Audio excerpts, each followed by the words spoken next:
সবাইকে। আশা করি মায়ের আশীর্বাদে সবাই ভালো আছেন। আমি ঝুমা। আমি আবারও চলে এসেছি আরও একটা সুন্দর সকালে মায়ের আরও কিছু নতুন গল্প নিয়ে আমাদের চ্যানেল মায়ের সাথে কিছুক্ষণে। চলুন তার আগে আমার ইষ্ট মা আর গুরুদেবের কাছে প্রণাম জানিয়ে আশীর্বাদ চেয়ে নিই। আমি তো আগেই বলেছি, মা ওনার বাবার সাথে আর গ্রামের কিছু নারী পুরুষের সাথে দক্ষিণেশ্বরের পথে হাঁটা দিয়েছেন। পথটা কিন্তু একদমই কম নয়, দীর্ঘ 60 মাইল পথ।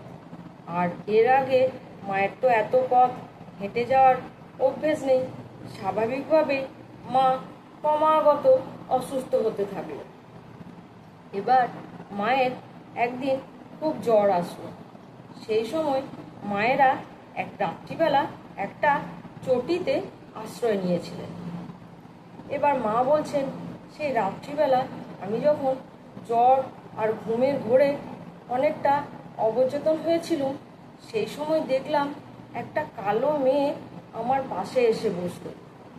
সেই এরকম কালো মেয়ে আমি আগে কখনো দেখিনি বটে, কিন্তু তার এরকম রূপও আমি আগে দেখিনি। এবার সেই মেয়েটি মায়ের গায়ে মাথায় হাত বুলাতে থাকলো, আর সেই মেয়ের ঠান্ডা হাতের স্পর্শে মায়ের যেন সমস্ত জ্বালা যন্ত্রণা মিটে গেল।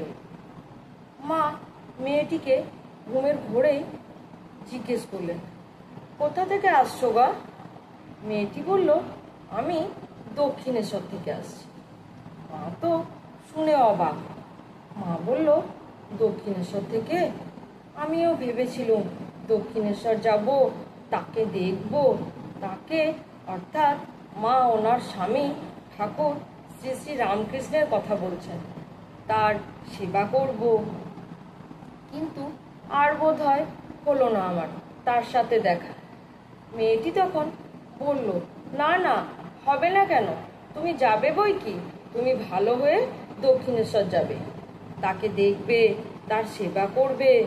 তুমি সেখানে যাবে বলেই তো আমি তাকে আটকে রেখেছি সেখানে। মা খুশি হয়ে বলল, বটে, তুমি তাকে আটকে রেখেছ? মেয়েটি বলল, হ্যাঁ। তখন মা আবার তাকে জিজ্ঞেস করলেন, মেয়েটিকে, আচ্ছা তুমি আমাদের কে হও গা? মেয়েটি তখন বলল, আমি তোমার বোন হই। এইসব কথাবার্তা চলতে চলতে মা কখন ঘুমিয়ে পড়লেন।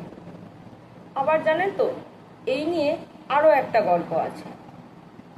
মা একবার বলছেন, এক সময় আমি যখন দক্ষিণেশ্বর যাচ্ছিলাম, এক রাত্রে আমার খুব জ্বর গায়ে দেখলাম একটি কালো মেয়ে পায়ে এক পা ধুলো নিয়ে এসে আমার পাশে এসে বসলো, দিয়ে আমার মাথায় হাত বুলাতে থাকলো। তা আমি মেয়েটির পায়ে ধুলো দেখে বললুম, হ্যাঁ গা, পা ধুতে কেউ জল দেয়নি? তখন মেয়েটি বলল, না না, এই তো আমি এক্ষুনি চলে যাব, তোমাকে দেখতে এসেছি কি না, ভয় কি, ভালো হয়ে যাবে। যাই হোক, এরপর পরের দিন সকালে মায়ের যখন ঘুম ভাঙলো, তখন কিন্তু মা একদম সুস্থ হয়ে গেছে।